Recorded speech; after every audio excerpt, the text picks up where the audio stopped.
Навязчивый синдром сепаратизма подстерегает так называемого украинского патриота повсюду. Так в Ужгороде неонацисты из правого сектора, карательного полка Азов и Карпатской Сечи устроили факельное шествие против политических сил Венгрии, которые якобы пытаются оторвать Закарпатье от Великой Украины. В шествии приняли участие до 300 человек, которые активно высказывали угрозы в адрес венгерской общины, скандируя лозунг «Мадяр на ножи». Украинские неонацисты, обученные убивать собственных сограждан на востоке Украины, решили развязать кровавый конфликт и на западных границах государства. Такая акция неонацистов вызвала в соседних государствах Евросоюза и в общественности края не только всеобщее осуждение, но и глубокую обеспокоенность. На сессии Закарпатского областного совета депутат от Венгерской политической партии Украины сделал соответствующее заявление о недопустимости в демократическом обществе такого поведения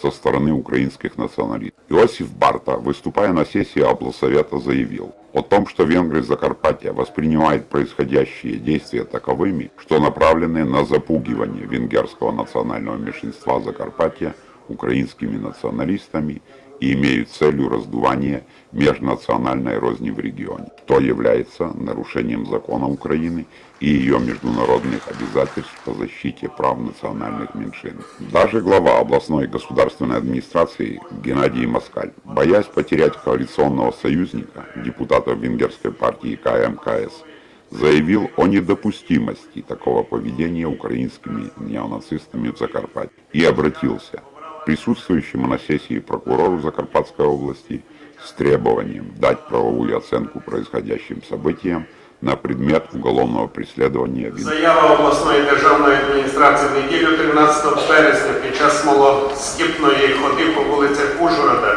які влаштували представники правих організацій на честь героїв Карпатської України, лунали образливі для угорців заклики, відеозапис, який потрапив в мережу інтернет і був оприлюднений багатьма угорськими засобами масової інформації. Прикметно, що учасники ходи демонстративно скандували антиугорські заклади на площі видатного угорського поета Шандора Петефі, що викликало обурення не тільки угорської громади, а решта мешканців Закарпаття. Така поведінка недопустима в цивілізованому суспільстві. Вони принижують Закарпаття, відштовхують Україну від Європи. Ми пам'ятаємо складні сторінки минулого з нашими сусідами. На належному рівні відзначаємо героїв України, водночас хочемо жити в суспільстві з європейськими цінностями, які гарантують міжетнічну взаємоповагу і толерантність. Непрості стосунки в минулому мали місце в історії кожної нації. Однак сучасна Європа дивиться вперед і будує свою політику на основі взаємовигодних зв'язків у культурі, економіці і транскордонному співробітництві. Такий шлях обрала для себе Україна. На жаль, в будь-якому суспільстві є частка людей, налаштованих на деструктив і ворожнечу. Однак я знаю, що поведінка учасників смолоскипної ходи, більшість які були приїжджими і не жителями Закарпаття, в Закарпатті немає жодної підтримки у жителів Закарпаття.